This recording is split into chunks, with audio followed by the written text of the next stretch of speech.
প্রিয় দেশবাসী, অন্তর্বর্তীকালীন সরকারের দায়িত্ব গ্রহণ করার মাত্র কিছুক্ষণ পরেই আমি আপনাদের মাঝে দুটো কথা বলতে এসেছি।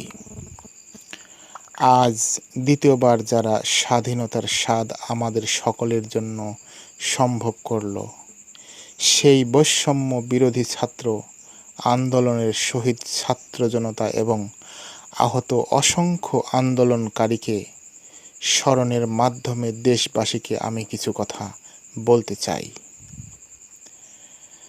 তাদের দুঃসাহসিক আত্মত্যাগ, সাহস ও সারা দেশকে ঐক্যবদ্ধ করার বিনিময় ছাড়া এই স্বাধীনতা অর্জন কখনোই সম্ভব হতো না। তাদের সেই সঙ্গে তাদের সেই মুক্তির আকুতি উপলব্ধি করে সেনা, নৌ এবং বিমান বাহিনীর যে অকুতোভয় সদস্যরা দেশের মানুষের পাশে এসে দাঁড়িয়েছে, এই বিজয়কে ত্বরান্বিত করেছে, তাদের প্রতিও জানাই জাতির পরম কৃতজ্ঞতা ও অভিনন্দন। ছাত্র জনতার অভ্যুত্থানে আমাদের দ্বিতীয় স্বাধীনতা অর্জন উৎসবের মুহূর্তে এই স্বাধীনতাকে নস্যাৎ করার জন্য ষড়যন্ত্রকারীরা দেশে একটা অরাজকতা ও ভীতিকর পরিবেশ সৃষ্টি করেছে। অরাজকতা আমাদের শত্রু, একে দ্রুত পরাজিত করতেই হবে। এই মুহূর্তে সরকারের প্রথম কর্তব্য হিসেবে আমরা এই ষড়যন্ত্রকারীদের কঠিন হাতে দমন করব। স্বাধীনতার মুক্ত বাতাস যেন প্রত্যেকের বুক ভরে নিতে পারে, এই নিশ্চয়তা দানই আমাদের সরকারের প্রথম প্রতিশ্রুতি।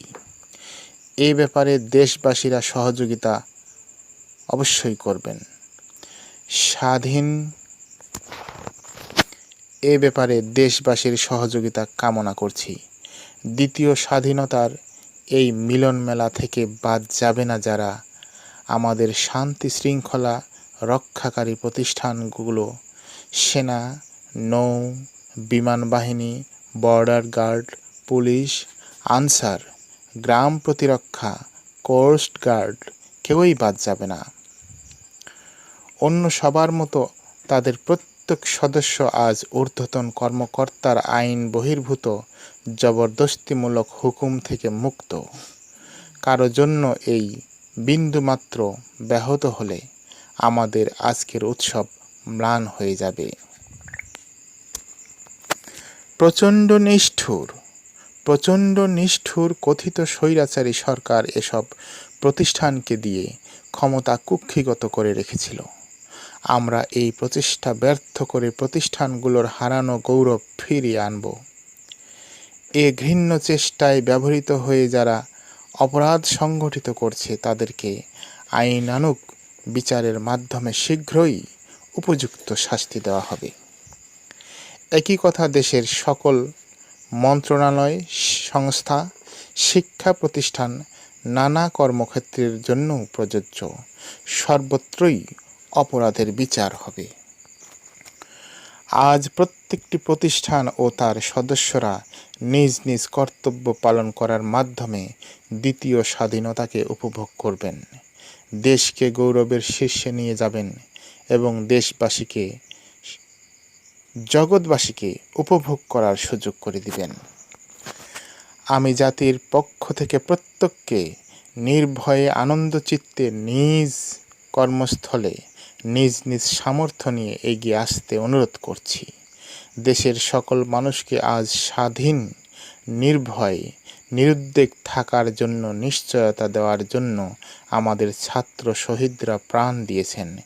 এই অভ্যুত্থানের মাধ্যমে সৃষ্ট সরকার দেশের প্রত্যেকেরই সরকার। এখান থেকে প্রত্যেক নাগরিকের আশঙ্কা পূরণের অধিকার। অরাজকতার বিষবাষ্প এখনে যেই ছড়ানোর চেষ্টা করবে, বিজয়ী ছাত্র জনতা সহ মুক্ত মানুষের আইন শৃঙ্খলা বাহিনীর পূর্ণ শক্তি তাকে ব্যর্থ করে দিবে। নিষ্ঠুর স্বৈরাচারী সরকার দূর হয়ে গেছে। কাল সূর্যোদয়ের সঙ্গে সঙ্গে গণতন্ত্রের সুবিচারের মানবাধিকার নির্ভয়ে মত প্রকাশের পূর্ণ স্বাধীনতা থাকবে। এর জন্য সকলে স্বাচ্ছন্দ্যে জীবন ধারণের সুযোগ প্রদানে সচেষ্ট। সরকারের বলিষ্ঠ সান্নিধ্য ও সহমর্মিপরশ দল মত নির্বিশেষে সবাই উপভোগ করবে। এটাই আমাদের লক্ষ্য। আমাদেরকে এই লক্ষ্য পূরণে সাহায্য করুন। সারা বিশ্ব আজ অবাক হয়ে বলছে, সাব্বাস বাংলাদেশ, সাব্বাস। সাব্বাস বাংলাদেশের ছাত্র জনতারা, একবার শোনো, আমরা এই অর্জনটাকে আরও অনেক দূরে নিয়ে যেতে চাই। বাস্তবে আমাদের ছাত্র জনতার জন্য কোনো কিছুই অসম্ভব নয়। আমাদের তরুণরা অসম্ভবকে সম্ভব করতে পারে, তার জন্যই সব সময় তারা প্রতিজ্ঞায় আবদ্ধ থাকে।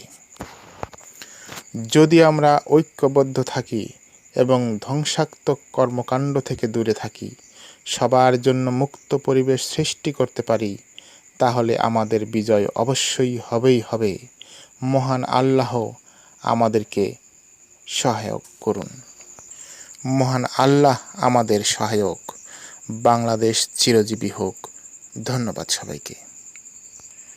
হ্যালো ভিউয়ার্স, ডক্টর ইউনূসের বক্তব্যটি আমি নিজের ভাষাতে লিখেছি। যদি ভুল হয়ে থাকে তাহলে তো ক্ষমার দৃষ্টিতে দেখার চেষ্টা করবেন। সকলেই সচেতন থাকুন এবং ভালো থাকুন। ধন্যবাদ সবাইকে।